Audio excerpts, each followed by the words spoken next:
Good morning, and welcome to the Cyber Smart Morning News Update. With the always evolving world of cyber threats and defense, you need a source you can trust. FBI retired Special Agent Darren Mott guides you through today's intricate cyber landscape and brings you the latest headlines and insights and what it means to you. Let's dive into today's cyber news. Good morning, friends. It is Wednesday, June 19th, 2024. This is the Cyber Smart Morning News Update. I'm your host, retired FBI Supervisory Special Agent Darren Mott. And as many of you may know, I record these the night before the day they actually go out. But on this Tuesday night, as I record the Wednesday podcast, I'm actually live streaming it on LinkedIn as well to kind of play around a little bit with StreamYard to see how that works in anticipation of my new podcast starting, which should be out on Friday.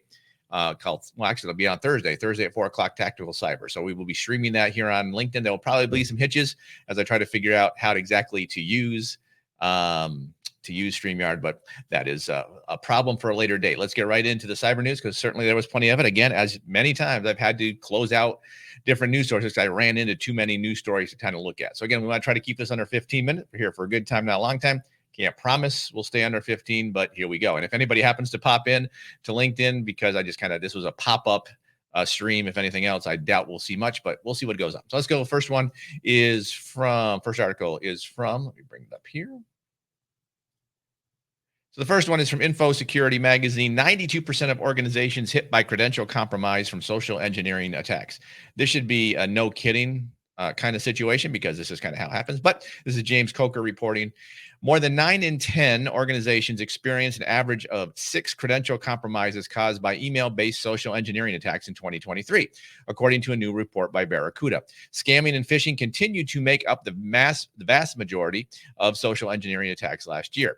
There were some notable trends in how attackers were targeting users via social engineering techniques, including conversational hijacking, business email compromise, extortion, so on.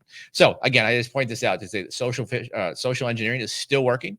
It will continue to work until we figure out a way how to make it not work, which we don't seem to be anywhere near at this point. However, again, it's as always, all the articles in this podcast are listed in the show notes. So if you want to see some more information on this, you can go check out this article. From the Good News File, cyberscoop.com, British national with possible links to high-profile phishing campaigns arrested in Spain. Now, they haven't identified this particular person, but reports suggest he was a prominent player in the com ecosystem. The 22-year-old British man arrested by police in Spain last week is linked to an underground criminal group known as the Com, and allegedly participated in harvesting nearly 10,000 login credentials related to more than 130 companies as part of a high-profile 2022 phishing campaign, a researcher familiar with the matter told CyberScoop on Monday. On Friday, Spanish police announced in a statement the arrest of an unidentified British national responsible for the computer attack on 45 companies in the United States. The man was arrested at an airport in Palma, a resort city on the Spanish island of Mallorca, as he attempted to board a charter flight to Naples. So clearly, whatever crime he was in pays off, because that's a lot of traveling to a lot of nice places. Does say that the man was the leader of an organized group dedicated to the theft of information from companies and cryptocurrencies, gained control of 391 bitcoins worth more than $27 million. So again, it's good to see people getting arrested at times. Now, will this stop this particular group from doing what they're doing? Probably not. Now, if he's a leader, that may slow them down a little bit, but chances are they will continue on as they have been. Now, it does say here that cybersecurity journalist Brian Krebs has reported that this particular individual is named Tyler Buchanan, who's from Dundee, Scotland. The FBI refused to comment. And of course, if you want more, there is certainly more there for you. Leapingcomputer.com. If you're a Google Chrome user, this one is for you. Bill Tolis reporting, fake Google Chrome errors trick you into running malicious PowerShell scripts. A new malware distribution campaign uses fake Google Chrome, Word, and OneDrive errors to trick users into running malicious PowerShell fixes that I'm using air quotes, that install malware. The new campaign was observed being used by multiple threat actors, including those behind ClearFake, a new attack cluster called ClickFix, and the TA571 threat actor, known for operating as a spam distributor that sends large volumes of mail, leading to malware and ransomware infections. Previous ClearFake attacks utilize website overlays that prompt visitors to install a fake browser update that installs malware. So the point here being, be careful, do due diligence when you are downloading apps on any browser, really.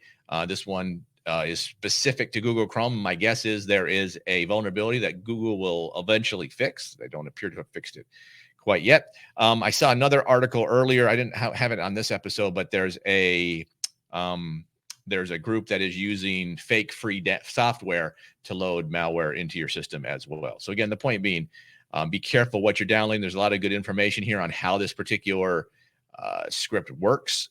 If you're seeing the live stream or watching the replay video of it, here's kind of how the clear fake attack chain works.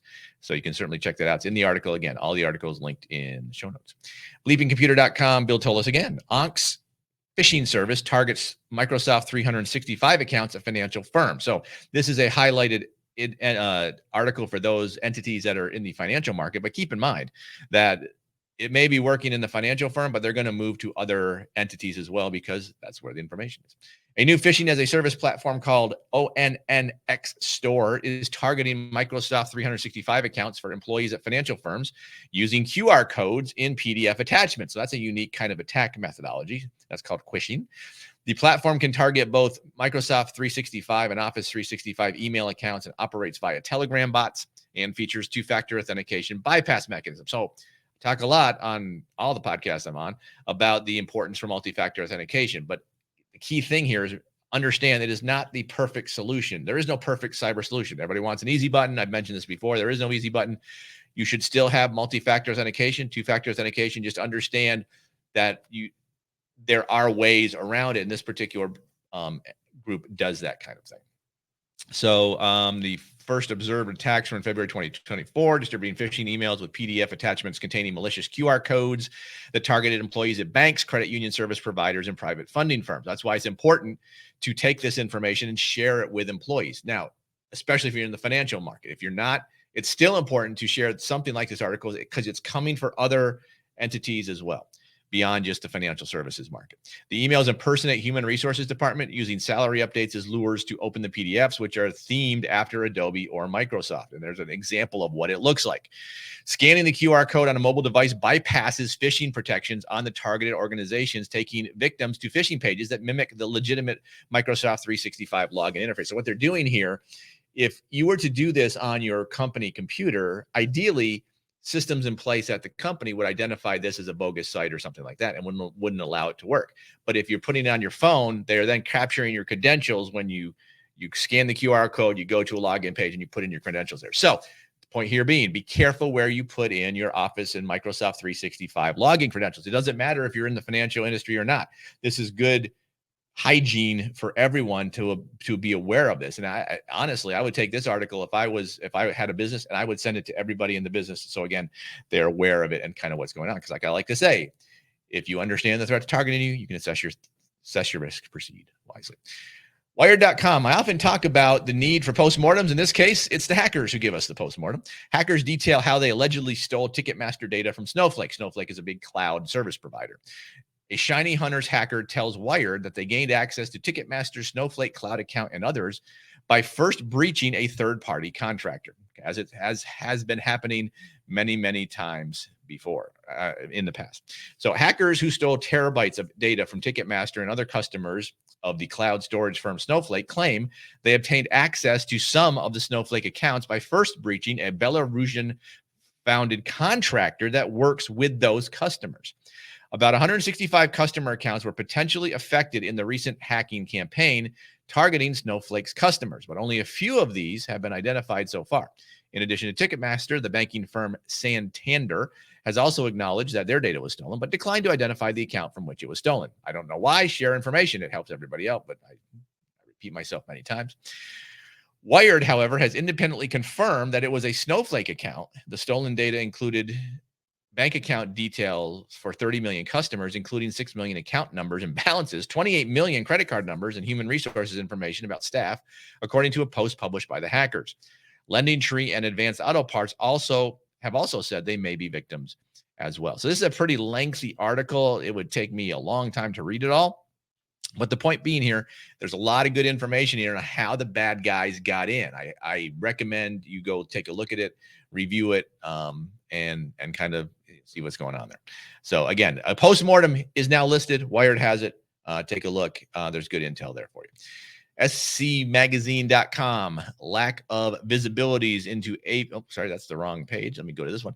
Lack of visibility into APIs leaves blind spots, says new study. So a lack of visibility of management capabilities of APIs is putting enterprises at risk of severe attacks. Salt Security found more clients than ever were struggling to deal with upstream attacks and management challenges associated with developer access to APIs, according to a new report from the application security vendor.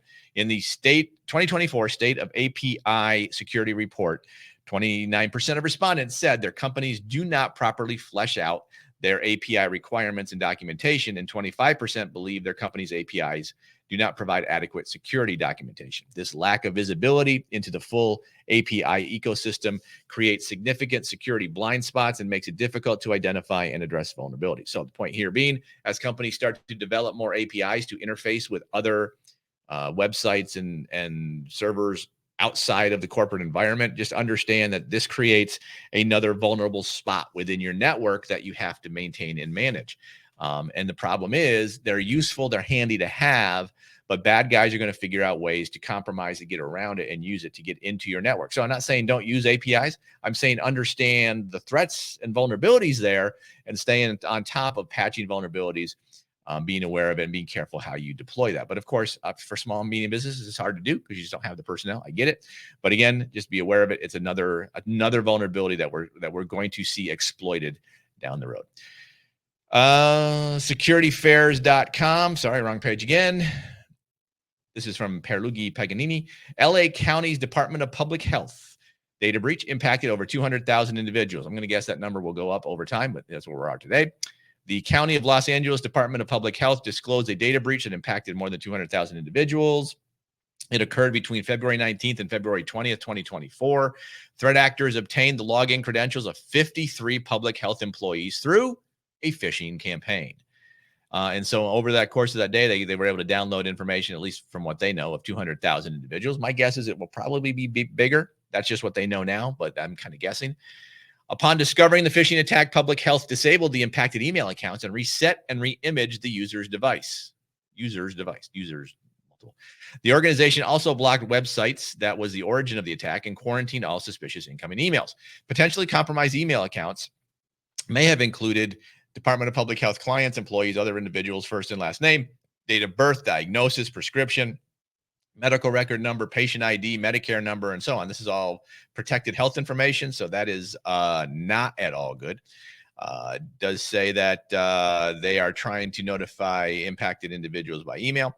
And I note this particular article because if you are in the public health field beyond the city of Los Angeles or county of Los Angeles, know that the bad guys are coming for you. Healthcare is in the top 3 of infrastructures being targeted by hackers because the information there is valuable. Healthcare information doesn't necessarily change, or does change, but it gets added into, and it's worth like $1,000 in the dark web at a time. So it's important for perhaps these entities to understand how much of their data is out there to try to find it, and there's ways to do that.